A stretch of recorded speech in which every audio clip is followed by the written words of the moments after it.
pessoal, me chamo Nicole e neste vídeo vamos falar sobre as características de Immanuel Kant. Kant, nascido em 1724 e falecido em 1804, foi um filósofo alemão iluminista que se destacou principalmente por trabalhar na mudança no foco da filosofia moderna, no qual ele estava voltado para o conhecimento entre empiristas e racionalistas, solucionando e tornando a chave para a filosofia iluminista a moderna. Aqui temos uma pintura de sua imagem. Kant nasceu na cidade de Königsberg, na Prússia. Como antigamente, Königsberg era localizado no reino da região germânica, na época de 1870, a Prússia era um reino autônomo e ainda não existia unificação alemã. Por isso falamos que ele é um filósofo alemão. Ele teve uma educação luterana e aos seus 16 anos ingressou na Universidade de Königsberg e estudou teologia. Uma curiosidade sobre Kant é que ele nunca saiu da sua cidade natal, nem mesmo para viajar. Ele era um homem bastante metódico. Kant conheceu a filosofia de Leibniz e também estudou física e matemática. Em 1746, Kant interrompeu seus estudos por conta da morte de seu pai e começou a trabalhar como preceptor de filhos de burgueses. Em 1724, ele concluiu seus estudos e foi nomeado professor de filosofia moral e metafísica na Universidade de Königsberg. Immanuel Kant tinha duas correntes filosóficas, a corrente filosófica iluminista e a corrente filosófica do criticismo. E hoje irei falar sobre a corrente filosófica do criticismo. O criticismo era uma teoria voltada para estabelecer os limites do conhecimento humano com base em um intenso exercício filosófico. O criticismo acredita na possibilidade do conhecimento, no entanto, se questiona sobre esta possibilidade de conhecer.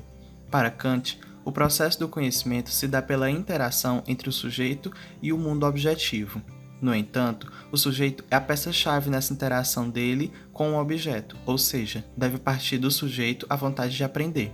Essa relação sujeito e objeto como instrumento para chegar ao conhecimento ficou conhecida como Revolução Copérnica de Kant. Você deve lembrar que Copérnico afirmou que o centro do universo não seria mais a Terra, como era a crença na época, mas sim o Sol e que a Terra gira em torno dele. Kant, ao afirmar que o processo de conhecimento é uma relação entre o sujeito e o objeto, e não mais somente do sujeito, causa uma grande revolução no processo de aprendizado. O que é iluminismo? Kant respondia: é a saída do homem de sua menoridade, da qual ele mesmo é responsável. No final do século XVIII, Kant estimulava o homem europeu a ousar pensar. O projeto do iluminismo funda-se, portanto, na emancipação do ser humano, ou seja, no reconhecimento da sua capacidade de pensar e de decidir por si mesmo. O iluminismo idealizou o ser humano livre, dotado de autodeterminação e responsável pelos seus atos. Autonomia do indivíduo frente a todos os poderes, poder real e poder divino. Homem emancipado, homem político, homem cidadão. Os burgueses foram logo os primeiros a desfrutar dessa condição. Rapidamente, na Europa, o iluminismo foi ficando suas raízes. Bom, agora vamos falar um pouco sobre algumas obras de Immanuel Kant. A Crítica da Razão Pura é a principal obra de teoria do conhecimento de Kant. Sua primeira edição é de 1781. Na Crítica da Razão Pura, Kant tinha dois objetivos: mostrar os limites do conhecimento humano sobre o mundo, nossa capacidade de apreensão e também agir como árbitro das especulações metafísicas a partir do seu sistema. Kant divide a cognição entre análise racional e percepção sensorial na obra. Resposta à pergunta: o que é iluminismo? Obra lançada em 1784. Nela, reflete sobre o que estaria na base do pensamento iluminista.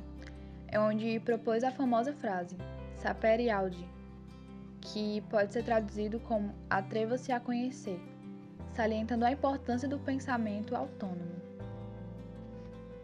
Fundamentação da metafísica dos costumes.